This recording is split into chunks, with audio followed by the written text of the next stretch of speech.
윤석열 전 대통령의 내란 우두머리 혐의 1심 선고가 이제 조금 있으면 서울중앙지법에서 진행됩니다.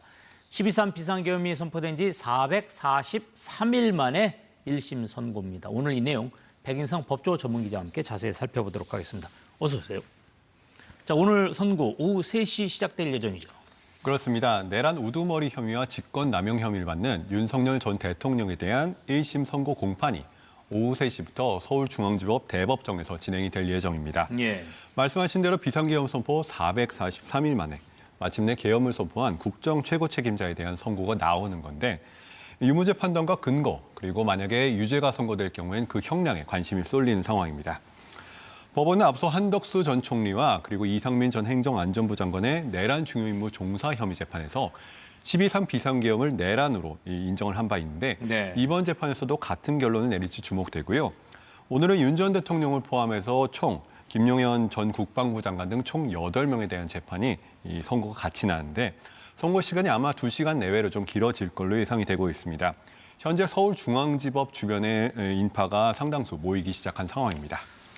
일단 윤 전 대통령 측에서는 오늘 선고에 참석을 하겠다라고 밝혔는데 만약에 출석하지 않으면 이거 어떻게 되는 겁니까? 말씀하신 대로 변호인단이 오늘 윤 전 대통령이 출석하겠다는 입장을 밝혔기 때문에 네. 이 불출석 가능성은 낮아진 상태인데요. 이게 8명의 피고인이 같이 재판을 받고 있기 때문에 네. 다른 피고인이 불출석하는 경우가 변수가 될 수가 있습니다. 네. 피고인 불출석이 허용이 된 건 아주 예외적인데요. 최대 500만 원 이하의 벌금 사건이나 면소나 공소기각이 명백한 사건 등이라 이번 사건처럼 내란과 같은 중대 혐의 재판은 해당이 되지 않습니다. 원칙적으로 출석을 해야 되고요. 예. 실제로 불출석이 이뤄질 경우에는 보통 강제구인장을 발부하고 선고일 다시 잡게 되는데 일부가 불출석할 경우에는 분리해서 선고할 여지도 있는 상황입니다. 특히 전직 대통령의 경우엔 인치가 불가능하거나 현저히 출석이 곤란한 경우라고 판단해서 과거의 박근혜 전 대통령 사건처럼 걸석 선고를 한 경우도 있습니다. 예. 특히 재판장인 지기현 판사가 23일 전보를 앞둔 상황이라 이 선고를 미루게 되면은 이게 새 재판장이라서 다시 재판하는 절차를 거쳐야 되기 때문에요. 그렇죠. 오늘과 내일 선고가 이뤄질 가능성이 높다 이렇게 봐야 될 것 같습니다. 자, 일단 지금 윤석열 전 대통령 내란 우두머리 혐의인데 혐의 내용 좀 자세히 살펴볼까요? 네, 오늘 1심 선고에서 윤 전 대통령이 받는 혐의는 크게 두 갈래입니다. 네. 먼저 내란 우두머리 혐의와 직권남용 이렇게 두 가지인데요. 예. 먼저 내란 우두머리 혐의는 비상계엄을 선포한 뒤 이 군과 경찰 동원해 국회와 중앙선관위 등 헌법기관의 기능을 멈추려 했고 그 과정에서 국헌문란 목적의 폭동을 일으켰다는 혐의고요. 두 번째로 직권남용 혐의는 대통령의 지위를 이용해 이 군경을 동원해 국회와 선관위 등을 봉쇄 점거하고 국회의원 등의 본회의장 출입을 막거나 선관위 직원들의 업무를 저지하도록 지시하는 등 의무 없는 일을 하도록 했다는 겁니다. 아무래도 유무죄 판단 여부가 가장 중요한 관심사일 것 같은데 결국 이제 재판부가 할 일인데 어떻습니까? 지금 법조계 이 부분 어떻게 전망하고 있습니까? 사실 재판부의 전적인 판단이 달린 거지만 그렇죠. 현재로서는 유죄 가능성이 조금 더 높다 이런 시각이 상당수입니다. 네. 기존의 한덕수 전 국무총리 사건 그리고 이상민 전 행정안전부 장관 사건에서 12.3 비상계엄에 대해서 내란이라는 판단이 이미 나왔기 때문인데요. 물론 다른 재판부이기 때문에 이 재판부도 그 재판부의 판단에 구속된 건 아니지만 그렇죠. 현실적으로는 비상계엄이라는 동일한 사건을 평가 대상으로 삼고 있기 때문에 완전히 다른 평가를 내리기는 쉽지 않을 것이다. 이런 예상이 많습니다. 또 한 전 총리와 이 전 장관의 이 중요 임무 종사 혐의는 내란 행위가 존재하는 걸 전제로 하는 건데 본안 재판에서 내란이 아니라는 판단이 내려지면 이 재판부의 결론 사이에 상당한 모순이 생기게 되고 네. 이건 사법부의 신뢰도 문제로 이어질 수가 있습니다.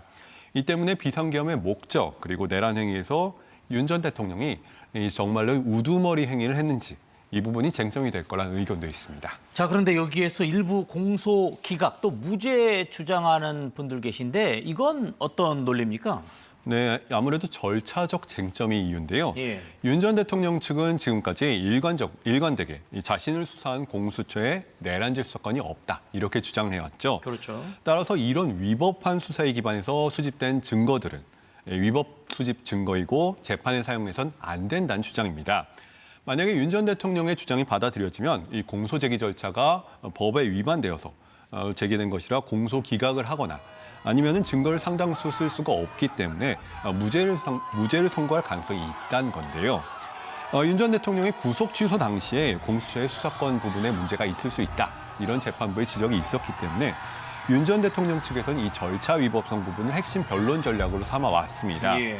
다만 앞서 윤 전 대통령의 체포영장 집행 이 방해 사건에서 다른 재판부가 공수처에 내란죄 수사권이 있다는 판단을 내린 적이 있기 때문에 동일한 결론이 나올지는 지켜봐야 될 것 같습니다. 자, 지금 뭐 유죄가 만약 나온다면 형량이 어느 정도 나올 건지 이런 부분도 우리가 지켜봐야 할 것 같은데 어떻습니까? 그 이론상으로는 유기징역도 가능한 거 아닌가요? 그렇습니다. 많은 분들이 알다시피 내란 우두머리 혐의의 법정형은 사형, 무기징역, 무기금고 이렇게 세 가지입니다. 그렇죠. 그런데 내란 우두머리 혐의라도 이 법관의 재량에 따른 감경이 가능하기 때문에요. 현재 특검은 윤 전 대통령에게 사형을 구형한 상태인데 보시는 것처럼 재판부가 사형을 선택한 후 감경을 할 경우에는 무기징역 또는 징역 20년에서 50년의 선고가 가능하고 예. 무기징역을 선택한 후 감경을 할 경우엔 징역 10년에서 50년의 형을 선택할 수가 있습니다. 다만 혐의 둘 다 유죄가 될 경우엔 장량 감경이 사실상 불가능할 것으로 보이고요. 양형 판단에 반성 여부나 상당 기간 불출석, 이 초범 여부 등이 들어갈지가 주목받는 부분입니다. 지금 어떻습니까? 항소심에서는 내란 전담 재판부가 꾸려지는 상황인데 윤 전 대통령 측 1심 이후에 어떻게 대응할 것으로 예상됩니까? 일단 윤 전 대통령은 이 재판 외에도 체포 방해 혐의 등으로 다른 재판을 여러 개 받고 있습니다. 네. 서울고등법원 전담 재판부가 23일부터 업무를 시작하는데요. 내란 우두머리 사건이 아니더라도 자신의 사건이 배당되는 즉시 이 위헌법률심판 제청 신청을 낼 것으로 보입니다. 왜 내란 같은 이 특정 범죄 피고인만 이 일반적인 사건 배당 절차가 아니라 왜 따로 구성된 재판부에서 재판을 받아야 되느냐 이런 평등권 침해 주장을 할 것으로 보이고요. 예. 만약에 제청 신청이 기각될 경우엔 헌법소원으로 나갈 여지가 있고 결론에 따라서는 박근혜 전 대통령 때처럼 1심 이후에 재판에 출석하지 않을 가능성도 거론이 됩니다. 네, 그렇군요. 오늘 여기까지 듣도록 하겠습니다. 지금까지 백인성 법조 전문기자와 함께했습니다. 고맙습니다.